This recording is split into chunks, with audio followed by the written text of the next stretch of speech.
because they are so jealous that they do not possess the divine DNA. They do not possess the melanin that we all know is a God particle, a great transmuter, alchemy. They know that. Subconsciously, consciously, whether or not the deep-rooted hate was instilled by them through generations, the originators of whitewashing and oppressing black people, which I guess has been for fucking ever, they knew through science, through studying the difference in DNA and even bones before DNA was a thing, that black people possessed the God particle, melanin, something that no one else possesses that is white. And they are so jealous that they cannot stand it. They can't stand it. They hate themselves. They wish they were black. They wish they were black. That's why they have to claim everything that black people did, because they wish they were black. And let me leave you with this also. Recently, I saw a video by a young black man, and he said that some of the racist things or things that have given him black fatigue, he named the fact that white men in the gym will say, "I wish I had your build." And he said, whatever the fuck that means. I'm going to tell you what it means, because I've had a lot of white men that I thought were not racist at all, like that I didn't even think about it, you know? In casual conversation, they'll just say to me, like, we'll be watching sports, or mostly when we're watching sports, but even just TV, like, let a black man show up on that damn screen. And every time a white man says the same thing to me, yeah, you know, black people are just naturally gifted at athletics because they're naturally athletically built. They're just naturally muscular. The white man and women are jealous because not only do black people possess divine DNA. White jealousy is so scary and intimidating and sinister, and they would literally kill you. Like, I see people brag about people being jealous of them. I hate when people are jealous of me, because they will stop at nothing to defame my character and destroy me, and I feel like if someone's jealous of me, they could kill me. I'm so jealous of black people. They're just good at everything. They're just naturally athletic. They pop out of the womb and they're already playing fucking football. If they get into a fight, doesn't matter who the other person is, okay? I'm putting my money on the black person. They win every time. They got that beautiful chocolate skin that never gets burnt. They say they get sunburnt. I've never seen it. Me, 5 minutes in the sun, it looks like I was thrown into a deep fryer. They've got waterproof hair. They come out of the water, their hair's the same as when they went in.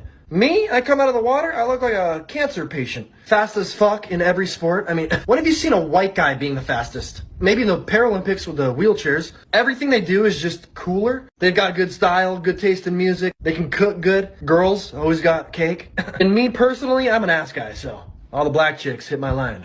The guys, they've got fucking horse meat as big as my forearm. It's not fair. Leave some stuff for us. Fuck. What do we got? What's up, guys, and welcome back to the channel Denga Reaction. Today we are talking about a topic that brings out a lot of emotions. We will be discussing racism, jealousy, identity, and the importance of self-worth.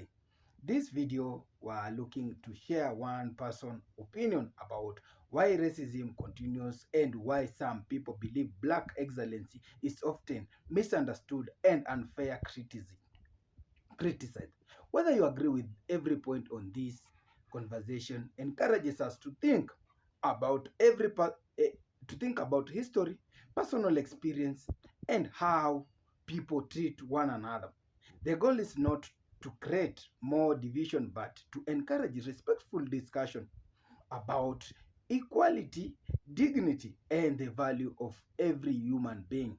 So stay with me until the end, and if you enjoy thoughtful discussion like this, don't forget to like this video, share, and don't forget to subscribe on this. The posts that I like, the posts that I repost, the comments that I make, the content that I've built brick by brick in my For You page, which is mostly standing up against white people. And honestly, the algorithm probably believes that I am black. And here recently, after Donald fucking Trump has caused so many, especially these pasty ass, wrinkled ass, sunburned ass, SPF 50 ass wearing ass white women, to come on this internet and say the most egregious, disgusting things that I have ever heard in my life. I just want to say, I now understand why none of us can be trusted.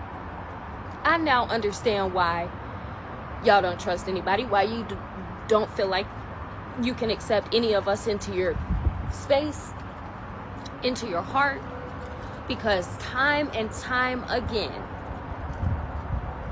white people continue to show out because they are so jealous that they do not possess the divine DNA. They do not possess the melanin that we all know is a God particle, a great transmuter, alchemy. They know that. Subconsciously, consciously, whether or not the deep-rooted hate was instilled by them through generations, the originators of whitewashing and oppressing black people, which I guess has been for fucking ever, they knew through science, through studying the difference in DNA and even bones before DNA was a thing, that black people possessed the God particle, melanin, something that no one else possesses that is white. And they are so jealous that they cannot stand it. They can't stand it. They hate themselves. They wish they were black. They wish they were black. That's why they have to claim everything that black people did, because they wish they were black. And let me leave you with this also. Recently, I saw a video by a young black man, and he said that some of the racist things or things that have given him black fatigue, he named the fact that white men in the gym will say, "I wish I had your build."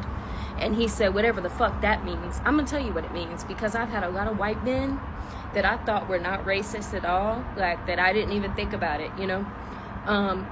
In casual conversation, they'll just say to me, like, we'll be watching sports, or mostly when we're watching sports, but even just TV, like, let a black man show up on that damn screen. And every time a white man says the same thing to me, yeah, you know, black people are just naturally gifted at athletics because they're naturally athletically built. They're just naturally muscular. The white man and women are jealous because not only do black people possess divine DNA that have shielded them from total obliteration through oppression, through having to go through and endure the most wicked, disgusting things that you could ever imagine, whether it be through the L word with trees, whether it be through being outside all day, whether it be through grape, whether it be through every single disgusting thing that the white man has systemically put black people through for hundreds and even thousands of years before this continent even existed. White people would have never survived. And black people have, and they have still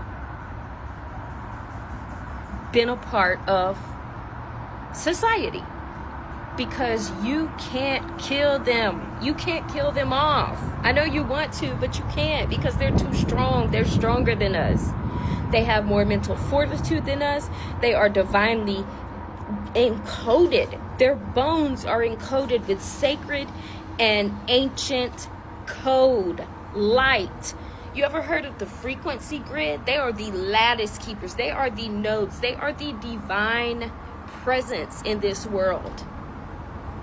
And you bitches are just jealous. And although I wish that it did not have to be this way, although I wish that I could be the exception, or that people like my mother, who taught me, number one, no, don't you ever trust a white fucking man, and number two, don't you ever trust the fucking police, and number three, you better watch for your privilege, you better identify it, and you better use it to your advantage to uplift every single black person that you are around, in the vicinity of, or can speak up for. And that means sacrificing yourself. It breaks my heart that I'm not trusted. But what the fuck would I expect? How could I expect any different when I see and hear not only what they have been through, what they go through on a day-to-day basis, and then I see you pasty assholes saying the shit that you say. Black fatigue? Ghetto? And then I keep seeing the black on black crime bullshit. I've already made a video where I pull up the statistics on crime. It is widely taught in cultural academics that white people, even given that they account for a slightly larger bit of the population now, and I hope we will become the minority soon, but it keeps getting slimmer and slimmer and slimmer. 50 years ago, the white population was like 60% more. Now it's like a slow margin of like 24, something like that. But white people, even considering that there are more white people in this country, and that the police do not police white people the way they do black people, white people still commit more crime than black people. In every single category of crime. But let's name the worst ones. SA? Oh yeah, that's white men. That's white people. Especially their own children. Mass? White people. Little Timmy over there with his fucking notebook. Dylan Roof going into a church with black people who welcomed him in to worship with them and then shooting them all. White people. White on white crime.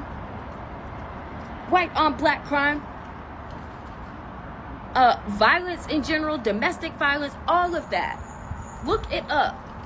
White people commit the most crime. And on top of that, they collect the most government assistance. And that is taking into account the fact that white people account for a slightly larger number of the population. So don't come to me with, oh, well, it's going to look like they commit more crimes because there's more of them. No, bitch. We're taking ratio into consideration. And we're also taking into consideration that white people are not profiled the way black people are. Do you know that I was arrested? I was arrested when I was 21 years old. I had so many blues.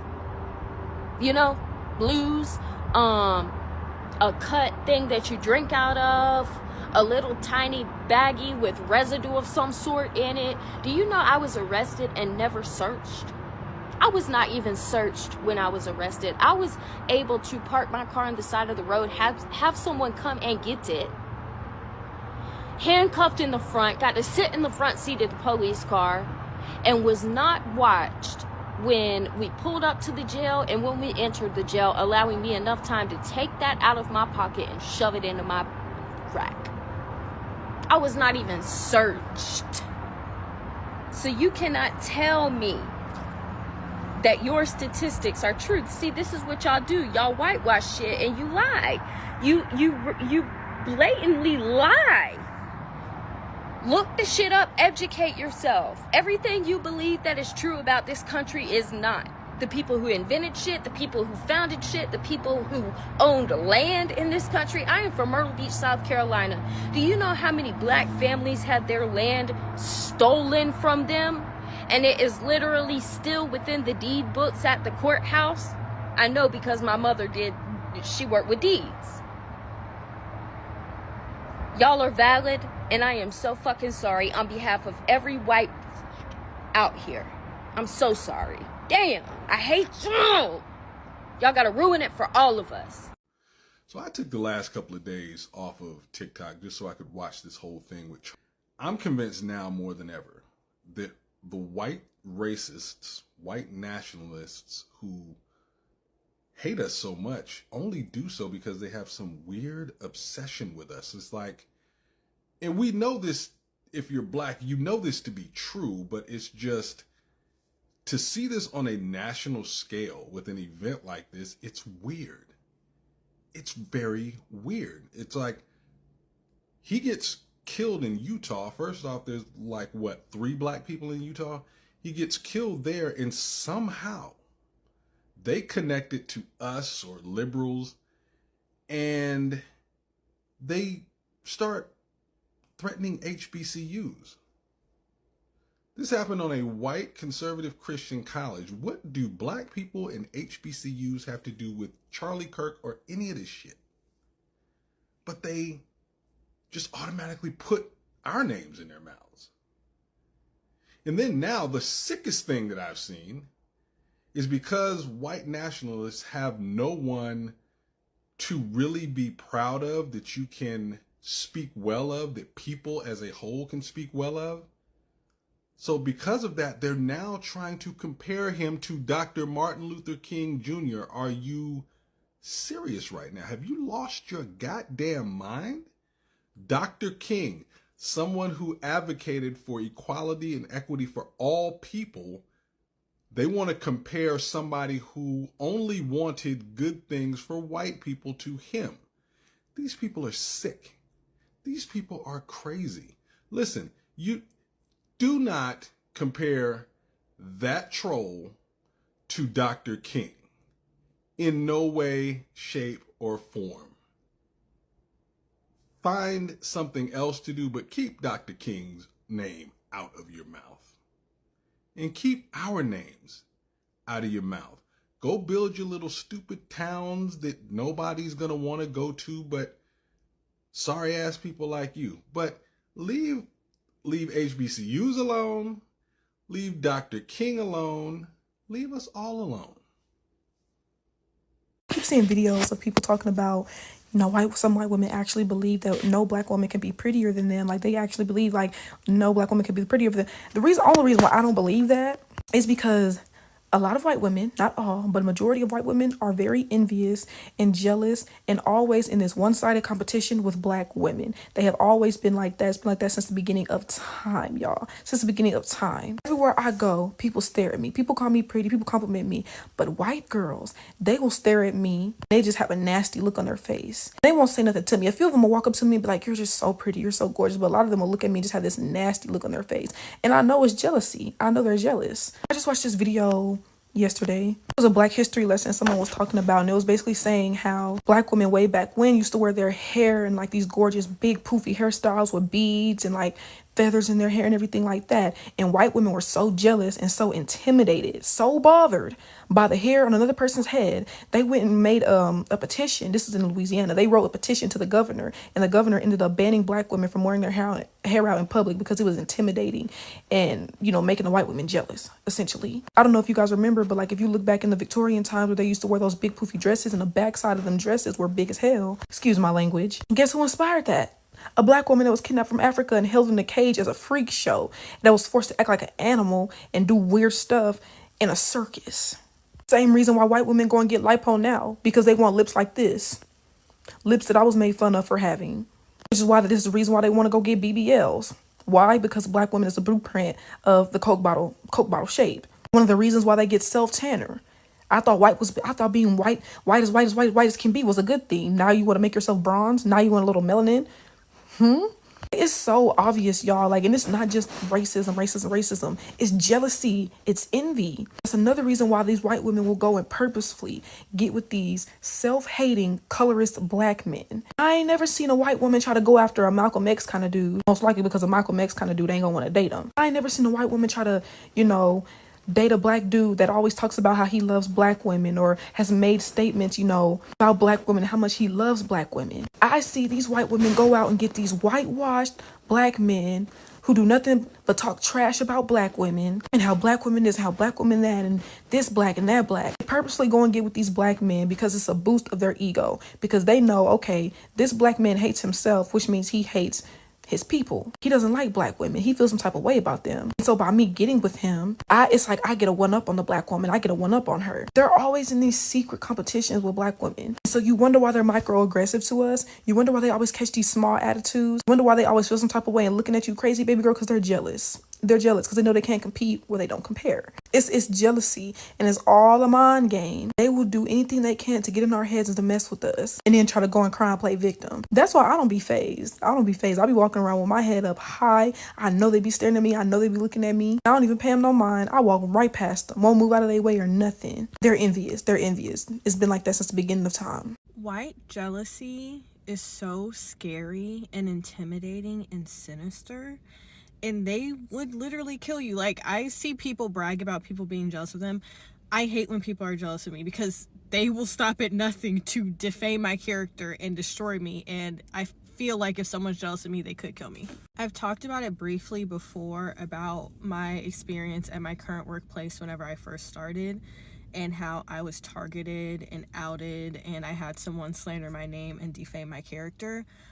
And then currently she got let go, but we have a new VP that's come in that name drops me literally every single meeting. Being a black person is lit as hell. I love being black. But there is an automatic target on your back, especially if you are an attractive black person, especially if you're an attractive black woman. And most black women are attractive. Like, most, if not all, are attractive in some shape or form. And that's because we present ourselves the best we can possibly be so we can get more opportunities. But the thing is, if you're not like the needy black person who needs help or needs guidance from a white person, they do not like you. If you are a black person who comes from something, they especially do not like you. They do not like black people who have had more privilege than they have or have more experiences. And we're going to talk about the girl who tortured me last year. So last year, we're going into my second year on the job. So I guess, yeah, the year before last year, kind of. And she was very obsessed with me. She was very infatuated with me.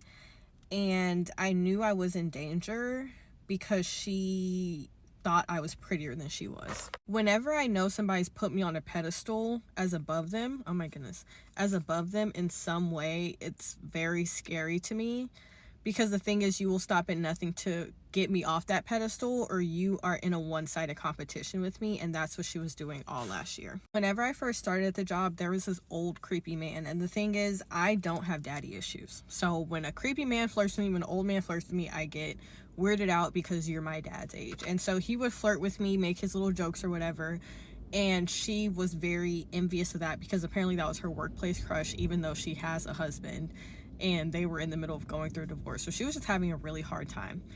And I remember telling her, I'm like, you're so pretty, you can find better. And she was like, oh, well, you can say that because you're pretty. Like, yeah, I'm sorry. I can find better because I'm pretty. But also because I don't have the self-esteem of a walnut. So I don't know. I believe I deserve better and I get better. And that's how my life works. And if you don't believe you deserve better than what you've got, then you are going to stay miserable and you're going to stay stuck. But as we continue on, I remember telling her that I was gay simply because I didn't want her to see me as a threat in that way. And then she gets microaggressive with me, and then it turns macro. So it went from messages on like Slack to where she was being condescending and looking for a mistake and looking for a way to correct me. Like, for example, we did like time cards for people or whatever that we monitored. And so every time they were due, I would put like time cards due, like important. So they would actually respond to the email. And so in the actual email, I would put that they're due this date, but you need to get back to me. And so she messaged me condescendingly and was like, actually, tomorrow is the end of pay period time cards, not today, Chloe. So yeah. And I was like, well, I do it to like get a sense of urgency from them. And if you open my email, you would see that I'm not wrong, but you didn't bother to open the email. You were just looking for a problem with me. So that was number one. So after that meeting, I started to get more comfortable with the other black girl on my team, and her and the white girl who trained me did not like that. They would get upset. She would get angry because I did not want to take my breaks with her. She was angry that I did not want to be her friend. And it got to the point where HR had to reach out to my manager and was like, they do not have to be friends. Because my manager pulled me into a meeting and was like, yeah, can you basically essentially tell her you're not mad at her? And I was like, no, you're a grown woman. If I'm mad at you, I'm mad at you. And I'm not going to sit here and coddle a grown woman, especially a grown woman who's older than me, because I'm the youngest person in corporate. And that just never sat right with my spirit. But then it continues on. So then it escalates to her going to HR because I'm not saying good morning, and apparently I'm not being polite, even though I would just say good morning, y'all, good morning to everyone. And then it got even worse because she was like, well, she's not saying good morning to me specifically. So it was very much a pine for my attention. She needed my attention. And the thing is, with white people, if they do not have a black person's attention, they go crazy. Then we get into a meeting, and she basically admits to being in a one-sided competition with me with like the amount of tasks you can get done. I don't really care. I just go in, do my tasks, and go home. Like, I'm a very service level person. But she was like, oh, well, Chloe's done way more than me, and blah, blah, blah, blah, blah, blah. Like, I'm a little competitive, and I like to see how many everyone's done. And everyone just kind of brushed it off, and I was like, this is hella weird. So then it continues to spiral. She ends up telling HR that I was going to destroy my ex-girlfriend's life, even though she's only talked to my ex. She hasn't even talked to my ex-girlfriend. She didn't interact with her. I was just like, yeah, I'm about to break up with my ex-girlfriend. Like, that's literally it. I didn't tell them anything until I was about to break up with her. And even then I didn't say anything. I was just like, yeah, it's not gonna work. And then she outed me to the entire office, and we have a corporate and call center side, and it got to the point where the call center side was coming over to the corporate side and telling corporate employees, and the corporate employee would tell me, and then I was like, oh. Like, he was like, yeah, my friend in the call center was telling me about this. So I was just hot news to everybody. And then my manager proceeds to tell me not to blow it out of proportion, which pisses me off, but she's also a white woman, so I completely understand why she would side with the white girl. I never expected to beat the white girl. But it just got weird. And it just kept escalating and escalating until eventually she got terminated, because she would specifically have issues with me, even if she didn't say it. Like, if I had people, she would assign them to the wrong location conveniently in only one section, but she would never put them in the wrong location anywhere else. She would put them in the wrong location where it actually mattered. Or she would passive aggressively leave notes in tickets, or she would just mess with me and be sinister. I remember I left for 2 days to move into my new apartment, and I came back and all my spreadsheets were deleted and remade incorrectly, and allegedly she had found an issue with my spreadsheets, even though my other coworker was gone for 2 weeks on a vacation and we had no issue.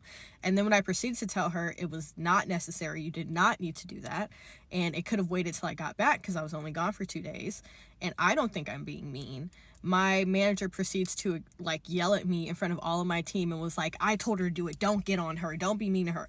I'm not being mean to you. But the thing is, white women take any form of accountability as you being mean to them. White women have a very black and white form of thinking of, you're either my enemy or my friend. And if you don't want to be my friend, then you're automatically my enemy, and I have to prey on your downfall. And on top of that, if you're an attractive black woman, it causes even more friction, because if I perceive you as more attractive than me, that is a literal threat.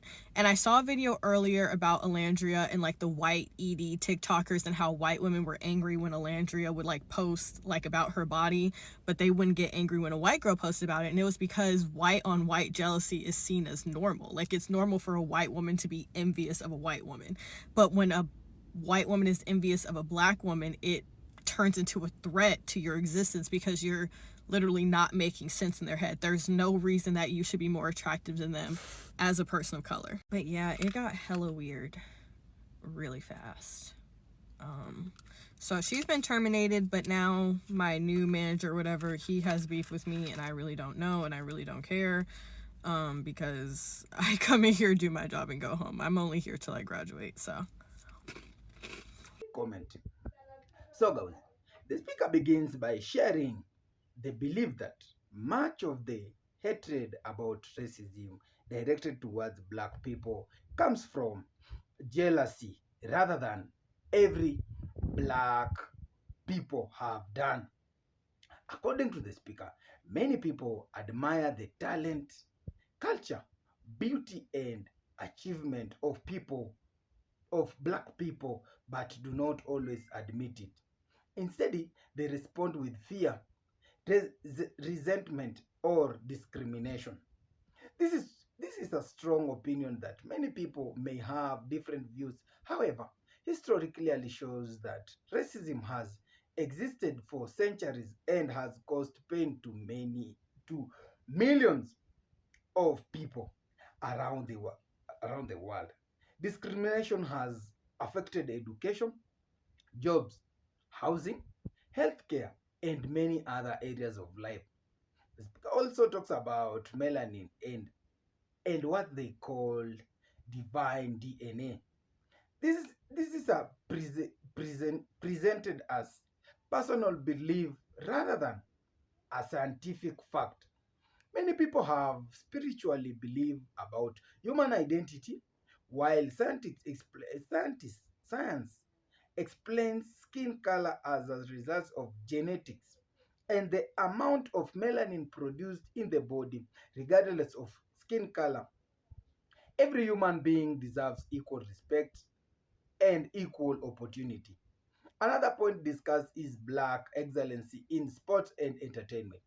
It is true that many black athletics have achieved amazing success in sprinting, basketball, football, boxing, and many other sports. We have seen incredible champions inspired millions through hard work, discipline, and determination. But success in sports is not limited to one race. Great athletics come from every background.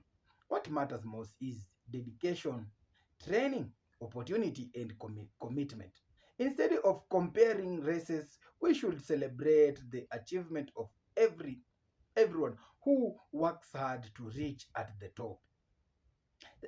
The speaker also adds that society sometimes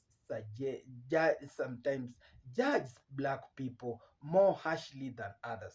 This is an issue that has been discussed for many years. Researchers, community leaders, and activists have raised concern about unequal treatment in some parts of the justice system and other institutions. At the same time, solving this problem requires honest conversation, fair policies, and accountability for everyone. Crime should never be excused because of race, and innocent people should never be judged because of the color of their skin. Justice should be equal for all. This video then shifts to a personal story about workplace discrimination. It explains how they felt targeted by a co-worker because of jealousy and competition.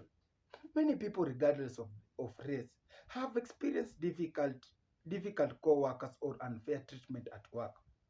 Sometimes jealous exists because of talent, promotion, or personal insecurity. However, when someone believes race plays a role in how they are treated, those feelings should not be ignored. Every workplace should promote fairness, respect, and equal opportunity. People should be judged by their work, their character, and their professionalism, not by their race or appearance. Then it encourages also black people to love themselves and take pride in who they are. This is a positive message, a positive message. Self-confidence, self-respect, and pride in one's culture can help people overcome challenges and build stronger community. But it's also important to remember that self-love does not require hatred towards anyone else. We can celebrate black history, black culture, and black success while also respecting people from every race and background. Pride should build bridges, not walls. One of the biggest lessons from this discussion is that jealousy and hate can exist in many forms. They are not limited to one race, one country, or one community. People sometimes attack each other because they feel threatened by success, intelligence, confidence, or achievement. Instead of allowing jealousy to divide us, society benefits when people support each other success. Imagine how much stronger our community would be if people celebrate talent instead of fearing it. Then it finishes with a call for unity and equality. That is a message many people can support. Really equal really equality means every person is treated with dignity and respect. It means judging individual by their action instead of stereotype. It means creating opportunity where everyone has fair chance to succeed. History has taught us that hatred only creates more hatred. Progress comes through understanding, education, fairness, and respect. Conversation about race may sometimes be uncomfortable, but they are necessary if we want a future generation to live in more united society. In the end, whether you agree with every opinion in this video or not, one message stands out clearly. Every human being has value. Every person deserves respect. We should reject racism, reject discrimination, and encourage a future where people work together instead of against one another. I'd love to hear your thoughts. Do you think society is moving towards greater equality? Or do you believe there is still a long way to go? Remember to share your opinion on the comment section, but please keep the discussion respectful. And if at all you enjoyed this commentary, don't forget to like this video, share this video, and subscribe to the channel and turn on the notification so you never miss out on the next discussion. Thank you so much for watching. Thank you for my turning viewers, and I'll see you in the next video.